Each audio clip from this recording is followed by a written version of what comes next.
Sergio Madrazo y estamos en el programa El Estratega.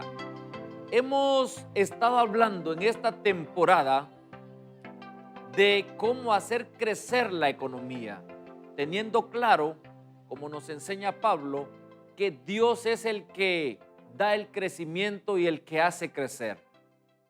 Es importante comprender que el crecimiento es un proceso y en ese proceso se involucran palabras claves: liderazgo, equipo, recursos. ¿Para qué quieres trabajar en tu liderazgo si no es para formar un gran equipo? ¿Para qué quieres tener un gran equipo si no es para captar, para recaudar recursos? Déjame compartir estos minutos contigo acerca de una efectiva y eficaz política de recaudación de recursos. Un líder tiene que invertir tiempo en diseñar, en elaborar, en planificar y en ejecutar un sólido sistema rentable de captación y de recaudación de recursos. Cuando José se presenta ante Faraón, le hace una propuesta de recaudación de recursos. Cuando José se presenta ante Faraón, le dice que van a construir graneros en cada ciudad y que hay que nombrar inspectores. Cuando José le dice a Faraón que van a construir graneros, le está diciendo que van a construir una red. Pero cuando le dice que van a nombrar inspectores, es porque José ya diseñó cómo reclutar, cómo entrenar y cómo delegar en personas cuyo nombramiento va a ser el de inspectores y el de recaudadores de trigo. José elabora una estructura, un sistema, una red para poder recaudar, para poder almacenar, para poder captar, para poder obtener y atraer para sí recursos. Y entonces vamos a ver, para aprender de José. Entonces, José lo que le presenta, lo que le propone a Faraón es una política estatal, una política de gobierno, una política de reino de cómo recaudar recursos. José le dice a Faraón: vienen 7 años de abundancia en donde vamos a aprovechar para que en esa temporada, en esos 7 años, en ese periodo de tiempo, podamos almacenar, recaudar, captar para poder agenciarse del mayor recurso posible, que en ese momento era el trigo. Entonces le dice José: vamos a quintear la tierra, vamos a pedirles la quinta parte de la cosecha que producen las tierras, vamos a pedirle a los egipcios que traigan a Faraón el 20% del total de sus cosechas. Y vamos a construir graneros a efecto de que el trigo que nos traigan podamos almacenarlo allí. Porque no solo se trata de poder obtener el trigo, sino de poder almacenarlo, de poder conservarlo. Y entonces José nombra recaudadores de trigo en todo Egipto. Y tú tienes que comprender, todas las naciones del mundo tienen lo que en Guatemala se llama SAT, Superintendencia de Administración Tributaria, que es una oficina, un departamento, una área gubernamental que tiene como propósito recaudar recursos a través de lo que le llamamos impuestos. Todos los países se agencian, o todos los gobiernos de los diferentes países del mundo se agencian de recursos a través de la Oficina de Administración Tributaria. En Guatemala se llama superintendencia, en otros lados recibirán otro nombre, pero el propósito es el mismo agenciarse de recursos a través de los impuestos, de los arbitrios, de las tasas. Ahora bien, José le presenta esa propuesta a Faraón, un sistema de recaudación de recursos, pero ese sistema lleva consigo la estrategia porcentual de determinar el 20%, la quinta parte. Hoy en día las personas no empiezan un proyecto, no se atreven a emprender algo porque argumentan no tener capital alguno, entendiendo por capital dinero. Yo no tengo dinero, dicen muchas personas, para poder empezar un negocio. Y hoy voy a compartirte acá 3 recursos más valiosos que el dinero, los cuales tú tienes que aprender a agenciarte de ellos, a recaudar esos recursos. Número 1, la fe. Dice Pablo que la fe viene por el oír y lo que se oye es la palabra de Cristo. A mayor número de enseñanza, mayor número de prédicas que tú puedas escuchar, que tú puedas oír, tu fe se va a incrementar. Y no es tan importante el tamaño de tu fe. Lo que importa es que la pongas en práctica. Lo importante es que hagas uso de ella. No importa si es grande, si es pequeña, lo importante es que la uses, pero qué mejor que acrecentar tu fe. Qué mejor que poder ser una persona con una fe grande. Vemos en la palabra del Señor que hay personas que tuvieron fe, como Jairo. Hay personas que tuvieron una fe grande, como la mujer sirofenicia, pero hay personas como el centurión que tuvieron una fe que asombró a Jesús. Ahora bien, tú y yo podemos acrecentar nuestra fe. Los discípulos vinieron y le dijeron a Jesús: aumenta. Crecimiento es aumento de algo. Aumenta nuestra fe. Es decir, haz que nuestra fe aumente. Ellos querían tener un mayor nivel de fe. Y la fe, hay 2 formas de incrementarla. Número 1, oyendo palabra del Señor. Y número 2, usando la medida de fe que nos fue entregada. En la medida en la que tú oyes palabra del Señor y ejercitas la fe con declaratorias de fe, tú vas a experimentar un crecimiento en tu fe. La fe es uno de los recursos que tú y yo tenemos que aprender a recaudar, y es en forma gratuita. Hoy en día la palabra de Dios está tan cerca de tu casa que si no la escuchas es por falta de interés. Pero ha habido temporadas en la historia en donde la palabra de Dios era inaccesible o casi inaccesible a la población de un país. Tú puedes hoy, a través de las herramientas virtuales, escuchar el mayor número de prédicas posible para poder incrementar tu fe. Número 2, el segundo recurso, la información. A mayor información que tú recaudes, mayor oportunidad de crecimiento tú vas a tener. Algunos dicen que ya no estamos en la era del conocimiento en donde el conocimiento es poder. Yo difiero un poco de eso. Creo que estamos y seguimos en la era en donde el que más sabe es el que más oportunidades puede diseñar, el que más oportunidades puede crear, el que más oportunidades podrá apalancarse para su crecimiento. Las empresas hoy en día pagan para obtener datos. El asunto no es la información en sí misma, sino qué haces con la información que tienes. Lo que le llaman la Big Data. Es decir, tienes datos, tienes información, tienes conocimiento, pero por sí solo no va a producir nada a no ser que lo analices y que lo sepas canalizar. La información tiene 3 fases. Número 1, se obtiene. Número 2, se analiza. Los datos se analizan. Y número 3, se hace uso lícito y adecuado de ella, de esa información. Los datos, la información, el conocimiento se adquiere, se analiza y se canaliza.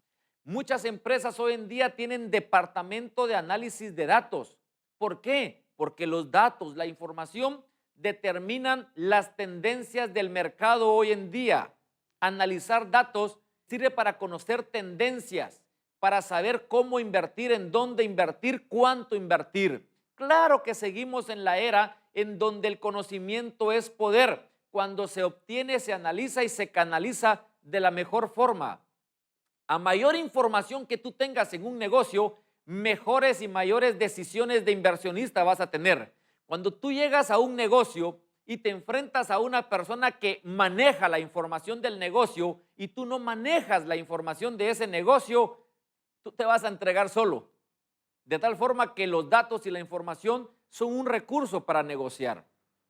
Número 3, el tiempo. Mucha gente hoy en día desperdicia y malgasta su tiempo, pero en la medida en la que tú administras, en la medida en la que tú inviertas bien tu tiempo, en esa medida vas a tener tiempo para hacer negocios.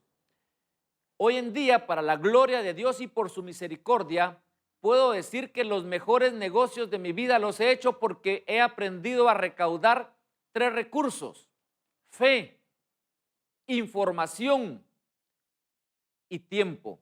Cuando alguien me pregunta si podemos hacer un negocio, la fe me dice que sí es posible hacerlo. La información me dice cómo es posible hacerlo y el tiempo me dice que hoy es posible hacerlo. Aún en medio de grabaciones, aún en medio de estos momentos, cuando estábamos haciendo una pausa, recibí una llamada y Dios me permite en cuestión de 2 o 3 minutos hacer un muy bonito negocio. ¿Por qué? Porque cuando tú recaudas fe, cuando recaudas información y recaudas tiempo, haces los mejores negocios de tu vida. Cuando sabes que hay recursos más valiosos que el dinero. Recaudar dinero no te trae fe, recaudar dinero no te trae información y recaudar dinero no te trae tiempo a tu vida. Pero si tú aprendes a recaudar tiempo, fe e información, esos 3 recursos van a traer valor monetario, van a traer dinero a tu vida. Estamos en coaching financiero. Aprende a recaudar fe, aprende a recaudar tiempo y aprende a recaudar información. Analiza la información y aprende a canalizarla. Cuando tú haces eso, las oportunidades en el mundo de los negocios, en el mundo financiero, en el mundo económico, se te abren y entonces vas a convertirte en un excelente estratega financiero. Hay recursos más valiosos que el dinero. Empieza a recaudar fe, empieza a recaudar información, empieza a recaudar tiempo y conjúgalos. La conjugación del dato, de la fe y del tiempo te va a propiciar las mejores condiciones climáticas para hacer los mejores negocios y las mejores inversiones en tu vida. Recuerda, un estratega es el que fortalece su liderazgo, conforma un gran equipo con un propósito: recaudar recursos. Vamos a continuar hablando de recursos. Un líder que hace crecer su economía luego de formar un gran equipo se propone recaudar recursos tal y como José lo hizo. Pero no se trata únicamente de elaborar y diseñar una política efectiva de recaudación de recursos. Hay empresas que pueden recaudar mucho recurso, pero que fallan en la supervisión, en la fiscalización, en la rendición de cuenta de los recursos. Tienes que aprender a recaudar recursos, pero tienes que también diseñar una política confiable de fiscalización de esos recursos. Supervisión, así le llamamos a este momento, supervisión de recursos. ¿Qué significa la palabra supervisión? Tener una visión super, es decir, ver lo que otros no ven, analizar datos que otros no analizan, conocer tendencias que otros no pueden conocer. La supervisión requiere un nivel de visualización mayor que el de la mayoría. La persona que puede supervisar es la persona que puede elevar su espíritu a un nivel más alto y tener una mejor panorámica, una mejor vista desde las alturas. No se trata únicamente de tener visión, se trata de tener visión súper, de tener supervisión. Las personas que tenemos habilidad para supervisar somos las personas que Dios en su misericordia nos ha permitido desarrollar habilidades para incrementar la visión. Eso significa supervisión. Los supervisores son personas que pueden ver lo que los gerentes no hacen, lo que los otros líderes no hacen. ¿Por qué? Porque ellos tienen desarrollada la visión a un nivel súper. Ahora bien, ¿qué tiene que hacer un supervisor? Un supervisor tiene que tener claro dos conceptos.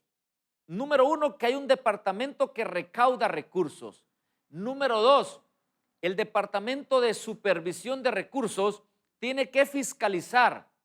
Para fiscalizar tú tienes que tener ojo de águila, ojo agudo, tienes que tener el ojo preparado para ver lo que los otros no ven, para conocer la tendencia, si los números van a la alza o los números van a la baja, si los números van a la baja o si los números van a la alza. El recaudador se limita a recaudar, a agenciarse, pero el supervisor, su función va más allá. Su función es de determinar si se va a la alza o se va a la baja. El supervisor tiene la capacidad de fiscalizar y de determinar la tendencia. La segunda habilidad que tiene que tener el supervisor es la de rendición de cuentas. En el reino de Dios se nos enseña de la rendición de cuentas, del ajuste de cuentas. Si tú quieres que tu economía crezca, tienes que aprender a rendir cuentas y tienes que aprender a que te pidan cuentas. Cuando Jesús reparte talentos, viene tiempo después a hacer un ajuste de cuentas con aquel que recibió 5 y presentó 5 más, en total 10, con aquel que recibió 2 y presentó 2 más, en total 4, con aquel que recibió un talento y no presentó ninguno porque lo fue a esconder por miedoso, por temeroso, por falta de habilidades productivas de generación de riqueza. Los 3 recibieron talentos, a los 3 les pidieron cuentas. No puedes pretender involucrarte en el mundo económico sin darle cuentas a nadie. No puedes pretender involucrarte en el mundo financiero sin aprender a exigirle cuentas a otros. Si quieres involucrarte en el tema económico, tienes que aprender, número uno, si estás en posición de liderazgo, a exigir que te rindan cuentas. Si estás en posición en donde arriba de ti hay otros, tienes que aprender sin que te lo pidan a rendir cuentas. Las cuentas tienen que rendirse de la siguiente forma: con transparencia y con fiabilidad. Es decir, en una forma transparente, honrada, íntegra, pero también en una forma fiable, es decir, confiable, es decir, que tenga la habilidad de que se te confíen las cuentas. La supervisión, que tiene que ver con la rendición de cuentas, también sucede algo similar con la parábola de las minas en San Lucas capítulo 19. Les entregaron sendas cantidades de dinero, dice San Lucas, y luego viene aquel hombre que ya fue coronado rey a exigir cuentas. Y a las personas que supieron multiplicar y negociar, además de las minas, les confía a unos 10 ciudades, a otros 5 ciudades. ¿Por qué? Porque pudieron no solo generar riqueza, sino que tuvieron la humildad y la habilidad de rendirle cuentas a aquel hombre que les había confiado minas, dinero, y que ahora viene como rey a pedirle cuentas. Cuando Jesús venga en poder y gloria, nos vendrá a pedir cuentas y tendremos que hacer un ajuste de cuentas. El reino de Dios se trata de aprender a exigir o a rendir cuentas. Déjame compartirte algunos principios que dice el libro de Eclesiástico en el capítulo 42, versículo 3, 5, 6 y 7. Ve qué precioso esto. No te avergüences de hacer cuentas con el socio o con el patrón. No te avergüences de llevar cuenta de lo grande y de lo pequeño. No te avergüences de echar llave donde hay muchas manos. No te avergüences de contar el dinero que te hayan confiado y de apuntar todo lo que entregues o lo que recibas. Escucha esto. En el versículo 8 del capítulo 42 del libro de Eclesiástico dice: así serás verdaderamente ilustre y todos te tendrán por prudente. La rendición de cuentas tiene que ver con la honorabilidad, con que se te considere de la ilustración, es decir, una persona ilustre, una persona proba, pero también tiene que ver con la prudencia, tiene que ver también con la sensatez. La palabra sensatez viene de Grecia con los griegos. Los sensatos eran los que tenían sesos, los insensatos eran los que no tenían sesos. La rendición de cuentas tiene que ver con la sabiduría, con la prudencia, con la sensatez, tiene que ver con la integridad, con la honradez y con la confiabilidad. Una persona que sabe rendir cuentas es una persona digna de confianza, y una persona digna de confianza es una persona fiable, es decir, que tiene la habilidad de que otros se fíen de él. Cuando tú tienes esto presente, empiezas a comprender dos verdades básicas de las finanzas.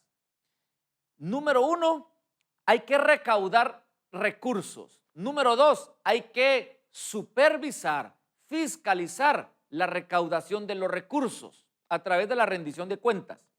Déjame parafrasearlo de esta forma. Tú te formas como líder a través de la sabiduría, de la competencia, de la inteligencia, de la prioridad, de la autoridad, del enfoque, de todo lo que hemos compartido en esta temporada, de la visualización, de la conquista, del saber, prepararse, de olvidar, de influenciar, de esperar. Tú te formas como un gran líder. Siguiente paso, tú formas un gran equipo. ¿Y cómo se hace? Reclutando, entrenando y delegando. Formas una gran red, porque Jesús llama a los que saben de redes. Ahora bien, ¿para qué dedicas tiempo al liderazgo? ¿Para qué dedicas tiempo a la formación de equipos estratégicos? ¿Para qué dedicas tiempo a reclutar? ¿Para qué dedicas tiempo a entrenar, a capacitar y a delegar? ¿Para qué? O sea, ¿cuál es el propósito? ¿Cuál es el objetivo final? ¿Solo ser un gran líder? No. ¿Solo decir tengo un gran equipo? No.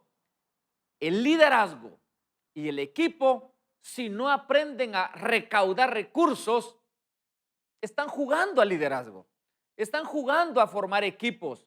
Es un juego de niños. El líder y el equipo tiene dos metas claras, que es recaudar recursos y supervisar la recaudación de los recursos. Si tú eres un líder, si tienes una visión empresarial o ministerial o familiar y aprendes a recaudar recursos, tiempo, fe e información, y luego sabes que eso hay que supervisarlo, tú tienes que comprender que la política efectiva de supervisión es para tener el control.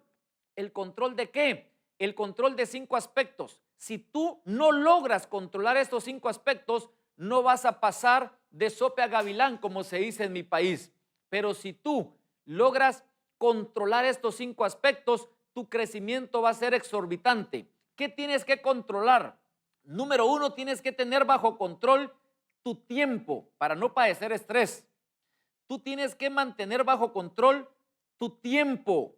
Sé dueño de tu tiempo, que los demás no se adueñen de tu tiempo.